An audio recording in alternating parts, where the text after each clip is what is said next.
이제 한 사람이 등장하는 모습을 발견하게 됩니다. 사무엘상 17장 12절부터 다윗의 존재가 등장하게 되는데요. 잠깐 그 부분을 읽어보도록 하겠습니다. 다윗은 유다 베들레헴 에브라 사람 이세라 하는 사람의 아들이었는데 이새는 사울 당시 사람 중에 나이가 많아 늙은 사람으로서 8아들이 있는 중 그 장성한 세 아들은 사울을 따라 싸움에 나갔으니 싸움에 나간 세 아들의 이름은 장자 엘리압이요 그 다음은 아비나답이요 셋째는 삼마며 다윗은 막내라. 장성한 세 사람은 사울을 따랐고 다윗은 사울에게로 왕래하며 베들레헴에서 그의 아버지의 양을 칠 때에 그 블레셋 사람이 40일을 조석으로 나와서 몸을 나타내었더라. 베들레헴 출신의 이 다윗이라고 하는 사람이 등장하였고요. 8아들 중에 막내였다고 합니다. 그리고 세 형들이 이 싸움에 전쟁터에 나갔기 때문에 다윗이 베들레헴에서부터 여기까지 이제 현장을 오고 갔다고 얘기해 주고 있습니다. 그러니까 다윗은 이 사건, 이 전쟁, 이 현장의 주인공이 아니었고요. 일종의 게스트, 중간에 참석하게 된 그런 어떤 서브? 그런 역할이었다고 해도 무방할 것 같습니다. 그리고 이 전쟁의 어떤 시기가 조금 이미 지속된 이후라는 것을 우리가 16절의 말씀을 통해서 보게 되었죠. 17절의 말씀을 보면요, 진짜 흥미로운 장면이 이어지는데 한번 읽어보도록 할게요. 이새가 그의 아들 다윗에게 이르되 지금 내 형들을 위하여 이 볶은 곡식 한 에바와 이 떡 10덩이를 가지고 진영으로 속히 가서 내 형들에게 주고 이 치즈 10덩이를 가져다가 그들의 천부장에게 주고 내 형들의 안부를 살피고 증표를 가져오라. 그때의 사울과 그들과 이스라엘 모든 사람들은 엘라 골짜기에서 블레셋 사람들과 싸우는 중이더라. 되게 흥미로운 장면이죠. 다윗이 골리앗을 만나게 되는 과정이 그 이유가 상세히 나오고 있는 겁니다. 볶은 곡식과 떡을 형들에게 전해주고요. 치즈 10덩이를 천부장에게 주면서 그런 거예요. 우리 형들 좀 잘 있는지 안부 좀 살펴보고 그러고 오라고 아버지가 심부름 시킨 거예요. 바로 그때 엘라 골짜기에서 전쟁은 진행 중이었고요. 여러분, 바로 이것이 영웅의 출현입니다. 여러분, 다윗이 어떻게 골리앗을 만났다고요? 왜 그 전쟁터에 합류하게 되었다고요?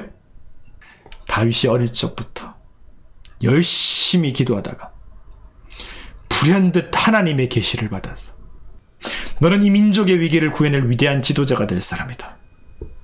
바로 지금이다. 어서 빨리 엘라 골짜기로 가라. 너는 이 시대의 잔다르크가 될 것이다. 아니, 다다르크가 될 것이다. 그런 게 전혀 아니죠.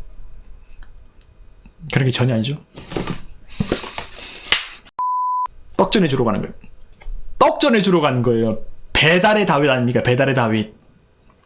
아버지 심부름 받아갖고 윗사람한테 치즈 10덩이 얹어주면서 우리 형들 좀 잘 살펴달라고 우리 형들 좀 잘 살펴달라고 싸바싸바 하면서 안부 부르러 갔다가 그러다가 기상천외한 미래를 겪게 된 거예요. 우리가 생각하는 하나님의 역사, 우리가 생각하는 위대한 미래, 우리가 생각하는 놀라운 현장은 하늘에 빛이 내리고 갑자기 불현듯 계시가 오면서 우와, 마치 영화 같은, 마치 뭔가 시네마 천국 같은 뭔가 일어날 것을 생각하는데 여러분, 현장은 그렇지 않다는 거예요. 이게 제가 얘기하는 게 아니라 성경이 우리에게 보여주는 거예요. 성경의 리얼리티예요. 어떻게 다윗이 그 현장 가게 되는가? 떡 전해주러 가는 거예요. 치즈 10덩이 얹어주러 가는 거예요. 부모님 말씀 순종하면서 그냥 아버지 심부름 듣고 갔다가 생긴 일이에요. 빵 셔틀? 틀리지 않아요.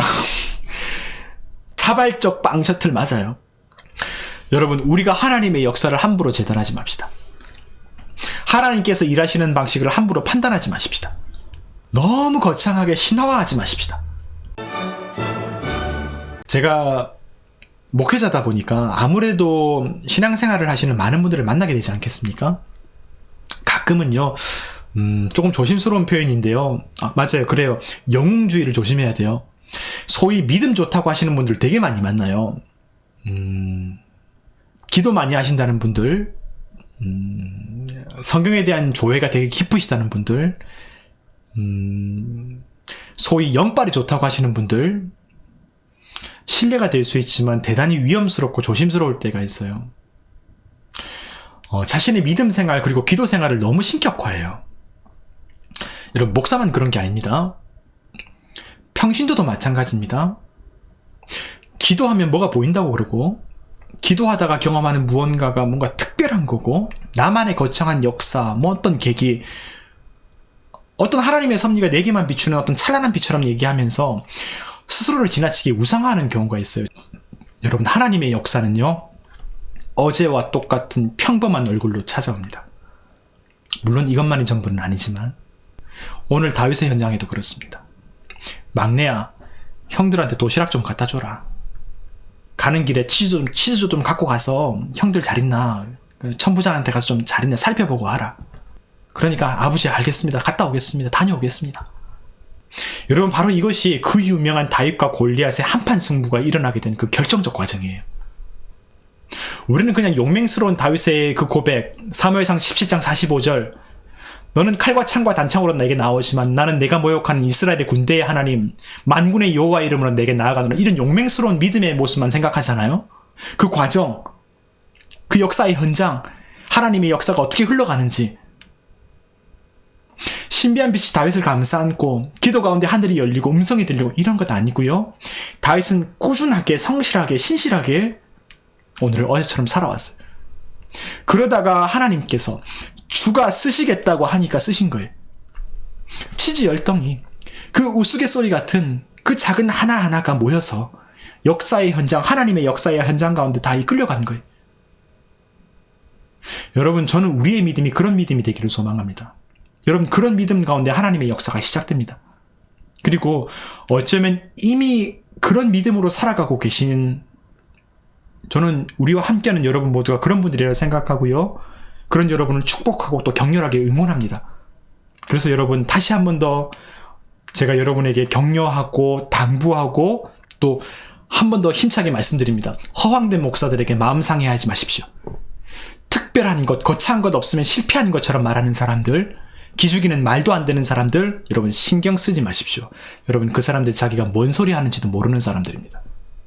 역사의 주관자가 되시는 하나님은 우리의 평범한 일상 속에 살아계시고 그 평범한 일상 속에 걸어오셔서 은밀하게 하나님의 빛을 비추어주시는 분이십니다. 저는 그 하나님을 찬양합니다. 저는 진짜 그 하나님께 할렐루야를 외칩니다. 오늘 다윗의 역사, 다윗의 현장 속에서 우리가 발견하게 되는 하나님의 모습입니다.